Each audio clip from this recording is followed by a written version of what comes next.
I told you guys I was let go today after 20 years. No reason. Hi guys, welcome back to my YouTube channel. Please take a moment to like this video and subscribe to my YouTube channel. So I'm on my way to 10,000 subscribers. Kindly subscribe to my YouTube channel and like the video because it helps with my algorithm. So in today's video, we'll be talking about more and more other workers. They've been laid off from their jobs. Okay, so I've put the stitches together so that you watch. I'll be back to share my truth. I told you guys I was let go today after 20 years. No reason given.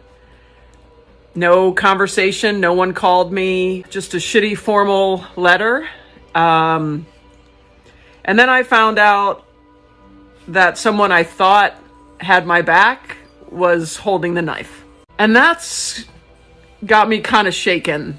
I can be, despite my snarky nature, I can be naive sometimes, and I didn't see it coming.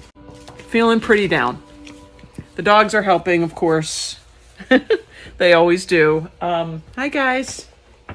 I have 6 fosters right now, and I'll keep doing this, and I feel like once I get over this, I'll be in a better place overall. I just kind of need some help getting through this hurt. So if you have any advice or just words of support, I would really... You guys ever have one of those weeks? It's been that way for me. Yesterday, I go into work. I go in the morning, and usually I'm the first one there. And yesterday, my boss was in there and lays me off. Just like that. He's a good guy, and I understand it's a business matter, but it it still sucks. So now I'm like going through the day, doing things, and I forget, I don't have a job. So now I'm in the job hunt once again. And this is why I always liked working for myself. People think I'm crazy for wanting to do that. It's so much work. You know what? Yeah, but it's so much work, and it's iffy, and it's scary. But you can lose your regular job just like I did, just like that. These companies don't care about you. Companies don't care about you. It's about business. It's about making money. If they're not making money and they could save a penny by letting you go, they're going to let you go. That's why I always talk about, people think I have a bad work ethic. I don't. I just don't do the little extras when I work for somebody else. Because in the end, this is what happens. It doesn't matter. All the little extras you did, all the extra work that they ask you to do that you did, it doesn't matter if they need to save a penny. So where's the loyalty? And then when you're in your 50s, like I am, 56, I'm 57. I'm going to be 50. In October, I'm going to be 57. Unbelievable. But when you reach this age, nobody really wants to hire you anymore, because you got a lot of life experience. The places can't take advantage of a 56-year-old because they'll tell them to go F off, right? So they rather go with the younger people, younger generation, pay them less to do your job. So it's really hard. It's really hard to get a job somewhere at this age. So I'm in for a rough time. Thank God I have a little side business. I always have something going in the background, but that's even taking a hit these days. So wish me. I was on my job for 37 years. I started there when I was 23 years old. I am now 61. And in January of this year, I received a phone call and I was let go. I probably couldn't have made this video at that time because I probably wouldn't have been able to even tell you about it without crying. It was really devastating. It took a lot of prayer for me to get to this point. I was angry. Of course, I was sad. But, I am a firm believer that what the devil meant for evil, God will turn it around for your good. Sometimes God has a plan for you, and it's not the same plan that you have for yourself. You know, I probably would have stayed a couple more years and retired, you know, but that's not what took place. So, but what really perplexes me is when other people rejoice in someone's downfall or their misfortune, especially when it's a family member. That really is, it's really hurtful, but you know, what can you do about it? You know, all you can do is just continue to go on, push forward, you know, trust God. You know, you can look at me and tell, you can tell I hadn't missed a meal. I'm still paying my bills. I'm yet thriving. You know, God has really kept me in these last couple of months. And I'm just putting my trust in him, and I believe that everything's going to be okay. And I'm requesting that for your prayers. I'm not making this for anyone to feel sorry for me. I'm not asking for anything. I just request your prayers. And, you know, because I know that there's other people out there that's worse off than me. And I'm still grateful for what I do have. And I know that this too will pass. So basically, my husband got the call that he is permanently laid off. So he's looking for employment still. He's been looking for employment for months, and he's unable to find anything in our area. Not that we didn't know it was coming. It's just he is the main provider. I do work a full-time job, but he makes more than I do. It's just the matter of like, I can't sit around and worry about this, because I feel like this is the universe's way of telling us, like, you've been putting out in the universe that you want to do something different, and here's your opportunity, because I don't know that you would have ever done this on your own. So that's what it's about. For some, this might not be huge, but for us, it is huge when you live paycheck to paycheck. I just got my final pay, and it's kind of a lot of money, but it's not, because it's the last bit of income I'm getting right now in this moment, and I am freaking the frig out, because I've had a lot of instability in my life, but the one stable thing has been being employed and having a job to go to if I was to leave a job. And being in this situation, which was no fault of my own, is really scary. And I'm alone, I'm on my own, I don't have a mum and dad, I have to be self-sufficient. Yeah, like, I know that there's a lot of freedom in this and relief and that kind of thing, but for someone who doesn't have a foundation of a family, knowing when your next income coming in is the most important thing. And yeah, I need to say I'm going to be okay. It's all going to be okay. It's all over the news these days. People are getting laid off left and right. No severance packages. It's sad. What are these people going to do? Well, I'm not 100% sure what they're going to do, but I can tell you what I did.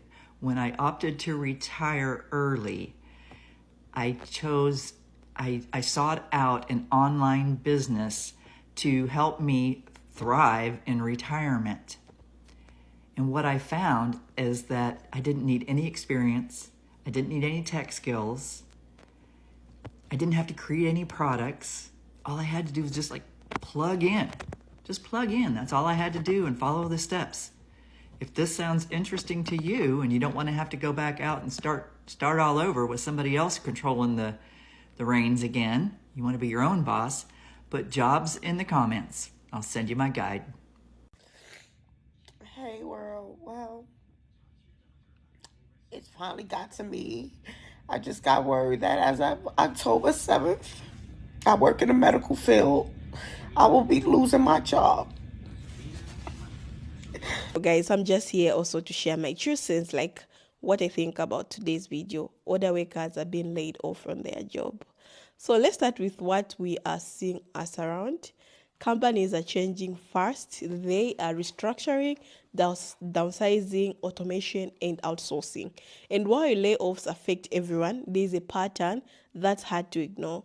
Other workers are quietly being pushed out from this company. You won't see flashy headlines about it all the time. It's not always dramatic. Sometimes it's subtitle. A department is restructured, and suddenly it's a employees who have gone, okay, who are gone. Sometimes it's a retirement offers or a performance issue that never existed before in the company.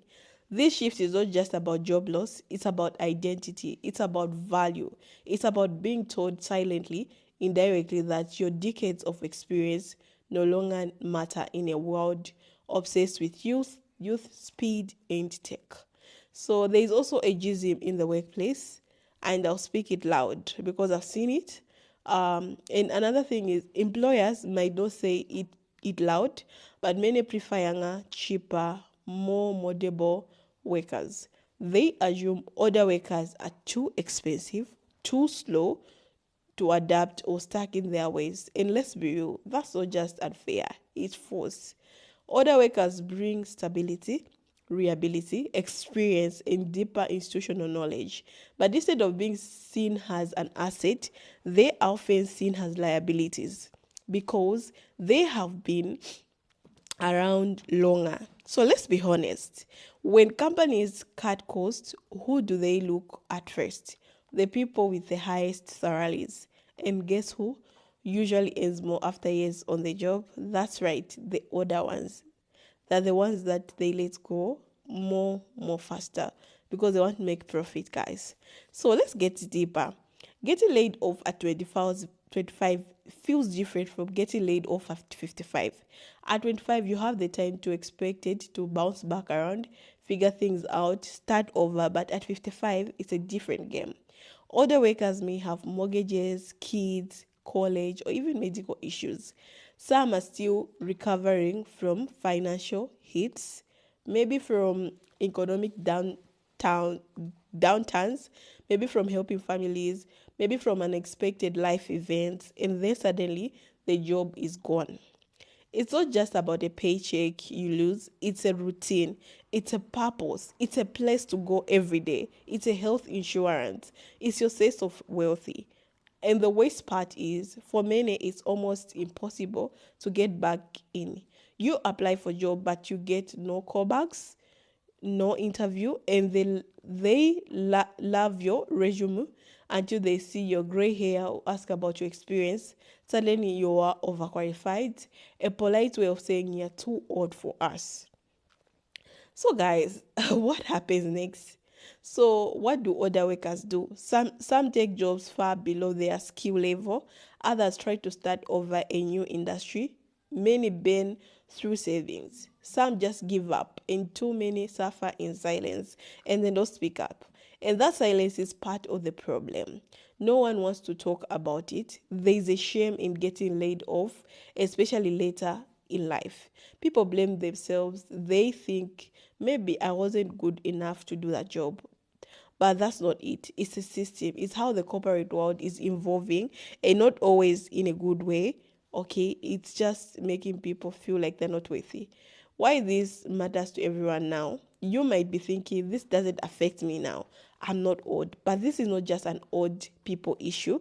It's a human issue. It's a workplace issue.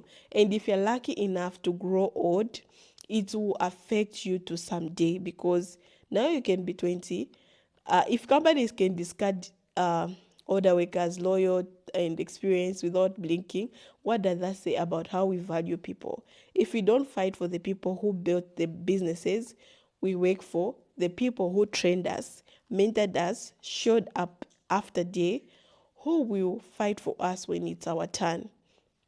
The system needs to change. This is true.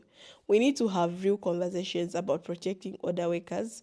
That means stronger policies against age discrimination. It means rethinking how we define value in the workplace. It means making sure that people in their 50s and 60s are not seen as outdated but as essential and important. We need to flexible roles, part-time options, job sharing, remote work, things that allow other professionals to stay engaged without being pushed out completely. Because trust me, many of them still want to work. They still have energy, wisdom, and passion. All they need is opportunities.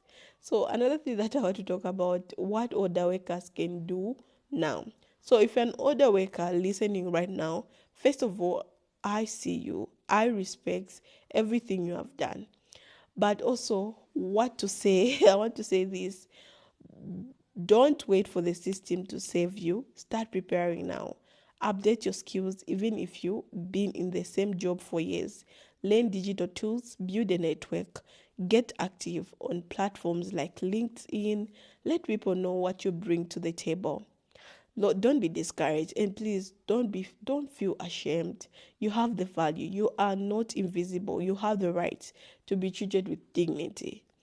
So, for everyone else watching and for the rest of us, let's stop the jokes about other people being behind the times. Let's stop assuming people over 50 can't learn or adapt. Let's respect experience.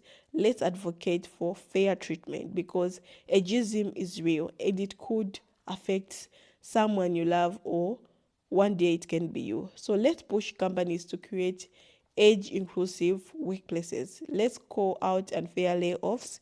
Let's create a culture where wisdom and age are celebrated, not penalized.